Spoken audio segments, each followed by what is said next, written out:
Hi guys, we're here once again with Mr. Corentin. He won a Alti-Nibiru at a competitive locals. How many players were there at this tournament? I think like 30 plus. 30 plus. All right. So what was your record? What did you play? And I went 5-0 in rounds, and I won top 8, so technically 8 wins, 0 losses, playing Tenyi Swordsoul. so undefeated 8-0. Yeah, that's it. All right, crazy. Let's get into it. So for the monsters, I play expectedly 3 long ones, 3 moyes. I'm on only 2 tires. Sometimes you regret only having 2, but the deck already has way too many normal summons when you go first. Yeah. And I don't want to break on arguably the worst one. And then, of course, the 3 legions. Yeah. Like going second, that card's way better. Going first, sometimes you kind of regret it. This was a shotgun first deck, though, right? It was a blind first. Yeah, you blind first. And Gotcha. I learned position why I enjoy doing it. The deck is still really good going second, but not as much because of this as because of the Tenyis. Like, they're the reason the deck can do stuff going second anyway. Right. So I'm at 3 Ashuna, I'm at 3 Vishuddha. That's a bit more than what people are used to. And then the 2 Adaras, that's standard. Yeah, so I'm going to ask you, because I know you played the DPE package too. Is this the better one? I used to play the DPE package. I liked the ceiling of the deck because it adds extra bodies on the board and stuff, so it gives you more disruptions. Because otherwise, the basic Swordsoul board is 2 synchros in a set, which is like pretty mediocre. The thing is, the DPE package adds more bricks, and in terms of resource management, if you get behind, the DPE version, I think, is worse. Whereas the Tenyis help you recycle stuff with Adara. Yep. So you can stay into the game, it gives you a bit more gas, and it gives you more enablers for the Swordsoul. Instead of finding yourself with a Moye with no enablers, Fusion Destiny, and then Staples where you just go DPE pass. Because you couldn't get into the Swordsoul part.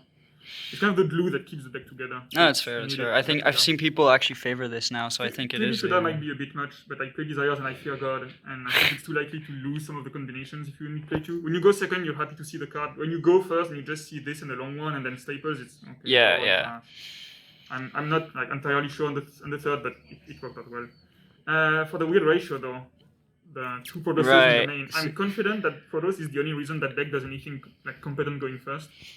Like some of the best decks we have, either it's with the Swordsoul Mirror and you can lock either Light or Water. PK, you can easily lock Dark. Stuff like Striker DP, you lock Dark and it makes the Ray unable to come back. So if you just Baron their first link, they can't extend. Yeah. Because they can't bring anything back. Drytrons, of course, to lock them out of light. And there's so many random matchup that die to having an attribute left out. So if you don't know what you're playing against, you go Dark. You just go Dark. In terms of card economy, you want to keep the Protos on board. Like right. You only go light when you really know it's going to skip their turn. Also, having the Protos means that the blackout is free, right? Because you have something that can be destroyed, meaning you actually don't have to trade your Shija for disruption. Yeah, which is usually something that really stings. Why I play 2 is because I think like Blinding Dark is still good in the current format. Even against Tri-Brigade, you're gonna stop stuff like the link code, the access code. It pretty much acts as a negate almost. Half of the format plays DP anyway. So you're going to stop something with Dark. Like, even birds are going to have some of the links of Tri-Brigade if you're going to stop with this. Right. But yet, the biggest issue remains bird because, like, wind is a really hard attribute to pop. Yeah, of course. Why I play 2 is because I play Desires. I don't want to lose what's actually the deck's win con going first, especially when you know what your opponent's on. And opening a Protos is never an issue. Like, none of your effects, only search Protos. The Shija can get you the trap instead, it can get you... you can search into an Ashuna for the grind. And if you open one, like you can just keep it, reveal it, discard it. Like it works for all of your Swordsouls. The only issue would be opening both. Right. Yeah. Like that's not an argument for not playing more than this. I would hate to only play one, lose it to Desires, and suddenly not have a win con. Yeah. That's it. As for the spells, 3 Emergence, 1 of the Reborn. That card gets sided out all the time, but in some matchups it's important. Like if you play against birds, this bringing back a Taya is the best way for you to pop wind. Right. So, I don't know. I like it. It's an extra card to reveal too. Like, it does help go for game and stuff, but it's not, like, incredible. You can side it out. I play 2 circles. I think that's a really good way to dodge stuff like Imperm and Chalice, which is an issue for the deck. I used to play the Water Tenyi because it's the best target for that card, but at the same time, it's also only good for this use specifically, and it's a pretty bad brick to open, especially when you go first. Yeah. I found that adding Ashunas or adding long ones or adding Protoses just works just as well, and it gives you something you can pop with Baxias to get searches. Like, it just extra consistency pieces and a bit of playing around some hand traps. It just helps like tie the deck together. Then I play 3 Desires, one called by the Grave, and when we go to the I don't play hand traps. I mean, technically I play the 3 imperms. Right. I do play the chalices and the impermanences, however. Yeah, that's becoming a it's easier standard. For the deck to just break boards, especially when you play Desires. Yeah. Chalices is insane right now. And it helps you not lose to stuff like Token Collector as well. Really good card overall. Yep. And then for the rest of the traps, I play 2 Blackouts because I want to have search targets. That makes sense. Having basically a 4-off Blackout plus Protos means if you hard open one, you just search the other, which is how you have the really strong opponents. Yeah. And then the 1 random order. So that card was banned. To be honest, I've lost more games to opening this going second because it's the only card that does nothing when you go second. Everything else can at least be revealed or discarded. Right. I've lost more games to this than I've won having that card going first. So would you take it out of the main? Would you just... I mean, I wish I could take it out, but basically it used to be in the side. I wanted to have another 15 cards in the side, so one of the side slots moved into the main. It happens to be this. And it was the order. Okay. Bind the card so I don't have to ask myself if I want to have it in the main anymore. Gonna make it easier on me to think. 40 main deck, right? 40 main deck, yeah, exactly. Gotcha. This used to be an upstart, and I just figured I want to have an extra side slot, so move the order in the main. Extra deck does not much fancy. 2 Shizans. It's kind of the standard 2 practice. Baxias. I'm confident Baxia has to be played at 2. Okay. Because there's so many setups where you use it going first. Either to set up Chaofeng, or you can, going first, use a Taya to make it. Taya mills the Moye, and you bring back the Moye, and it's as if you've normal summoned Moye, so you still get the draw. Okay. That's something I do really often once I've made Chaofeng, and I can just look like this to fill my grave with attributes for Protos. And when you do stuff like this, you want to keep one to actually break your opponent's board on turn 3. Okay. Which is why I think it's important to play 2. And then for the rest of the Yangzing, we play the 1 Chaofeng for the setup with the Tennis, and the 1 Yazi for some really niche cases. It didn't come up on that day. It usually doesn't come up. But when you get Token Collector, you can make it with Long One and Adara. You can go back into your plays, and that's one way to... Okay. It's also technically good against strikers, but you have, Protos. And for the other Synchro 8s, I play the 1 Draco Berserker of the Tenyi and the 1 Dragai. That's pretty standard. As for the 10s, I play Baron, the big one, and this. That's the kind of card that helps you once you've broken a Drytron or a PK board. Oh, yeah. Because your graveyard is really bad compared to theirs. You just splash this, equalize the playing field. Yeah. Ruddy Rose is such a good card. I don't play stuff like Crimson Blader, just parenthesis, because I think Protos does the same stuff. It does. Because when you just establish the Protos, you're skipping that turn regardless. So that's I fair. don't think it's needed. And for the links, I play the 1 Shaman and then the Tenyi package, three monks, Shaman is a really good card to help you extend because you can do stuff like discard a normal you haven't used yet to bring it back because you target after. And it lets you do stuff like Draco Berserker and suddenly go for game out of nowhere because he can activate his effects being a Tenyi. True, yeah. And use it to go for game.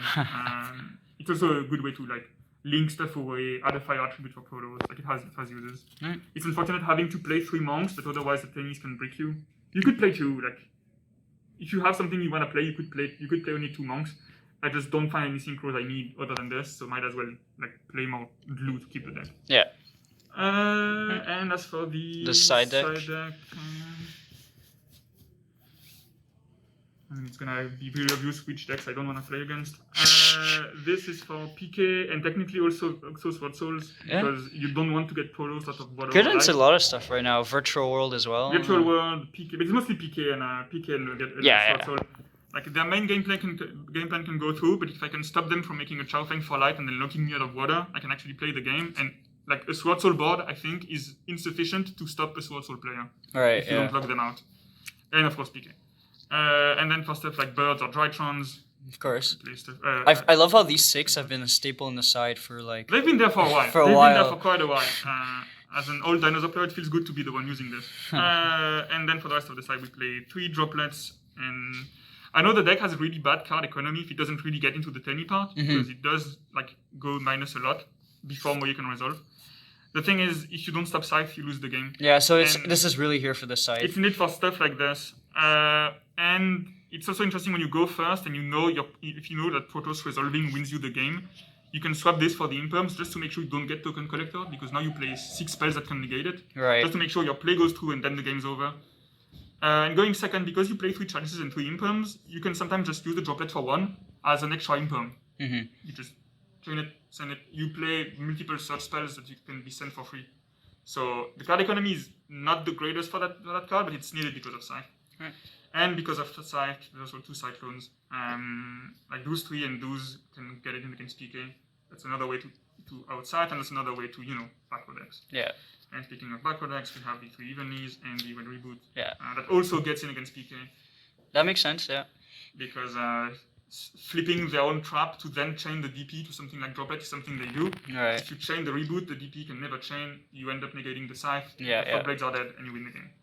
Smart. All right. So. Is there anything you would have changed, like side or main? I'd always like a bit more back row height. I guess if order were to get banned, the first time I do, I put a 3rd cyclone in the main instead, just to have 1 main deck out to Mystic Mine. Right. Order is that out currently. Fair. I just put maybe like a cyclone in the main or something, but otherwise I'm very satisfied with the list. And assuming it's biased by the fact, of course, that Protos is better in locals. When you know who you're playing against, Protos gets tremendous value. That's true. I'm still confident that calling Blind Dark is good, just because it gives you an indestructible body that can let you black out for free, and it stops like the half of the room that plays DP. But it's much better in locals, which is, of course. And assuming Scythe gets on the ban list too, is the dropless getting cut for a Dark Ruler, or is there something else you wanted to try? Yeah, it might. It might very well. The deck doesn't need to kill, because you can just use stuff like Ruddy Rose to equalize the playing field. Right. But the card economy is not good. Yeah. So you'd rather probably use stuff like this than droplets. Yeah. All right. Well, congrats on the Alti-Nibiru. Congrats on 8-0, and another profile for the YouTube. All right. See you guys.